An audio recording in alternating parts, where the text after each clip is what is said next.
लोकशाहीचा बुलंद आवाज, रिपब्लिकन वार्ता महाराष्ट्र। राष्ट्रीय आरोग्य अभियान अधिकारी कर्मचारी एकत्रीकरण समिती नाशिक जिल्ह्याच्या वतीने नाशिक जिल्हाधिकारी कार्यालय येथे भव्य बेधडक मोर्चा काढून जिल्हाधिकारी यांना निवेदन।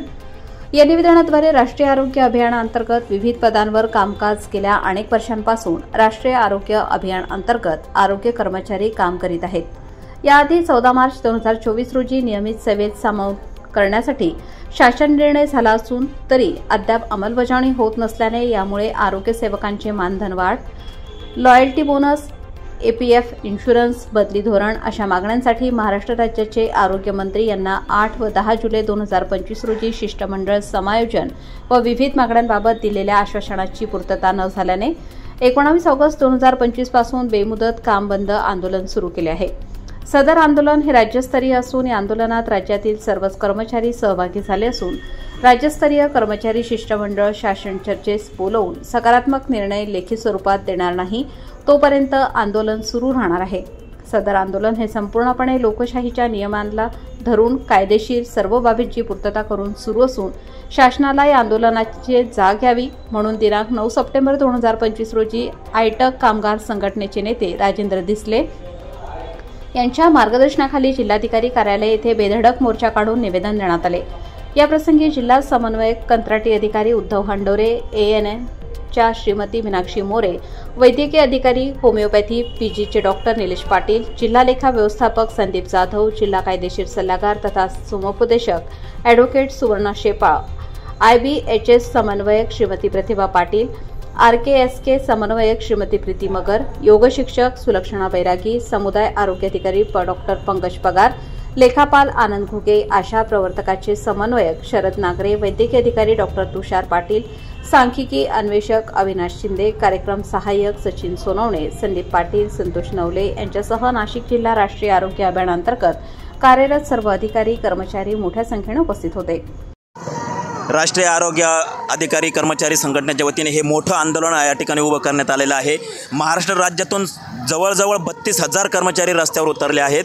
हे सगळे कर्मचारी रुग्णसेवा करणारे कर्मचारी आहेत। यांना सगळ्यांना रुग्णसेवेमध्ये आनंद आहे, परंतु शासनाच्या दुर्लक्षामुळे आम्हाला या आंदोलनामध्ये उतरावं लागलं आहे।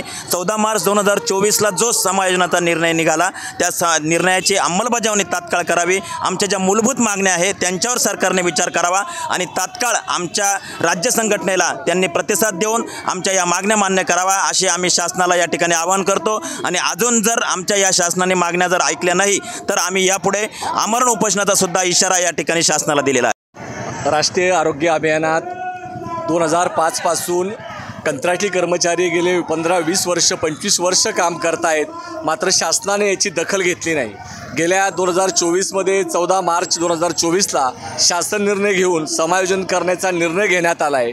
त्या निर्णयाची अंमलबजावणी व्हावी इतकीच अपेक्षा आहे। कोरोना काळामध्ये लढणाऱ्या या सर्व कोरोना योद्धे आहेत आणि कोरोना काळात लढणाऱ्यांचा आपला विचार केला पाहिजे। इतर राज्यामध्ये कंत्राटी कर्मचाऱ्यांना कायम करण्यात आलेला आहे, म्हणून महाराष्ट्रामध्ये सुद्धा जे निर्णय घेतला आहे त्या निर्णयाची अंमलबजावणी करावी। त्याचप्रमाणे समान कामाला समान वेतन द्यावं या प्रमुख मागण्यासाठी 19 तारखेपासून 19 ऑगस्टपासून संप सुरू आहे। शासनाने दखल घ्यावी, अन्यथा उद्यापासून तीव्र आंदोलन आझाद मैदानावरती सुरू होणार आहे याचा आम्ही इशारा देत आहोत। महाराष्ट्र शासनाने अंत पाहू नये, 20 वर्ष सेवा करणाऱ्या सर्व भगिनींना सर्व अधिकाऱ्यांना न्याय द्यावा आणि त्वरित समायोजनाच्या निर्णयाची अंमलबजावणी करावी अशी मागणी आम्ही करत आहोत। आयटकच्या वतीने या मोर्चाला आणि नाशिक जिल्हा कंत्राटी आरोग्य खाते अध्यक्ष बोलते मी, मीनाक्षी मोरे। गेल्या अनेक दिवसापासून आमचे हे आंदोलन चालू आहेत। 19 ऑगस्टपासून आमचं बेमुदत काम बंद आंदोलन संपूर्ण महाराष्ट्र राज्यामध्ये ते 38,000 लोकांपैकी आम्ही 33,000 लोक आज रस्त्यावर उतरलेलो आहेत। आम्हाला शासनाने 24 मार्च 2024 या दिवशी शासन निर्णय झालेला आहे आणि लिखित स्वरूपात आम्हाला GR दिलेला आहे, परंतु ह्या शासनाने शासनाची अंमलबजावणी शासन निर्णयाची अंमलबजावणी केलेली नाहीये। मग आम्ही आज 16 महिन्यापासून वाट बघत आहोत समायोजनाची, तरी सुद्धा आज आम्ही रस्त्यावर बसलेलो आहे। नियमित कर्मचाऱ्यासारखा आम्हाला सुद्धा त्यांनी चांगला दर्जा द्यावा, माणूस म्हणून जगण्याचा अधिकार द्यावा। आम्ही अतिशय तुटपुंज मानधनावर काम करत आहेत। शिवाय आम्ही 2019 मध्ये कोविड काळात ह्या सर्व कर्मचाऱ्यांनी आम्ही सेवा दिलेली आहे। त्यावेळेस घरातील कोणी व्यक्ती कोणाजवळ कोरोना झालेला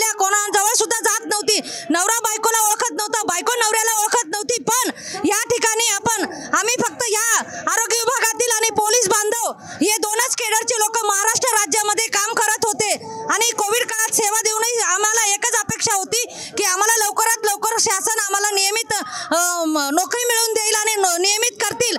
पण आज आम्हाला गेली अनेक वर्ष 20 वर्ष 25 वर्ष झालेले माझे अधिकारी कर्मचारी बांधव आम्ही या ठिकाणी आंदोलन करत आहोत आणि एवढी आरोग्य सेवा आम्ही सामान्य जनतेला देत होतो आणि कामसू लोक आहेत आम्ही अतिशय, आम्हाला पण हाऊस नाहीये इथे बसण्याची, कमीत कमी आम्हाला माणूस म्हणून जगण्याचा अधिकार मिळावा आणि कुठेतरी सन्मानाने वागणूक मिळावी यासाठी आम्ही हे आंदोलन करत आहेत। आणि आमची रास्त मागण्या एकच आहेत, आमचं समायोजन झालेलं पाहिजे, समान काम समान वेतन मिळालं पाहिजे, EPF सेवा मिळाली पाहिजे, विमा कवच लागू झाले पाहिजे, वेतन सुसूत्रीकरण झालेलं पाहिजे।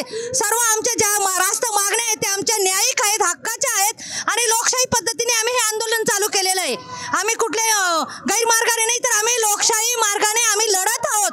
म्हणून शासनाला आमची एकच विनंती आहे की आम्हाला लवकरात लवकर समायोजनाचे ऑर्डर मिळावी आणि लवकर आदेश आम्हाला मिळावे यासाठी आम्ही हे आंदोलन आम्ही करत आहोत। आणि या ठिकाणी जर आम्हाला जर मिळाला नाही अजून आमचा अधिकार आमचा हक्क जर मिळाला नाही तर आम्ही आंदोलन मागे घेणार नाहीत। संपूर्ण महाराष्ट्र राज्यातील सर्व अधिकारी कर्मचारी बांधव भगिनी आम्ही आमरण उपोषणाला मुंबईला आझाद मैदानावर बसणार आहेत। रिपब्लिकन वार्ता महाराष्ट्र न्यूज साठी विशेष प्रतिनिधी आनंदा भाडे, Nashik. Subscribe now and press the bell icon. Never miss an update.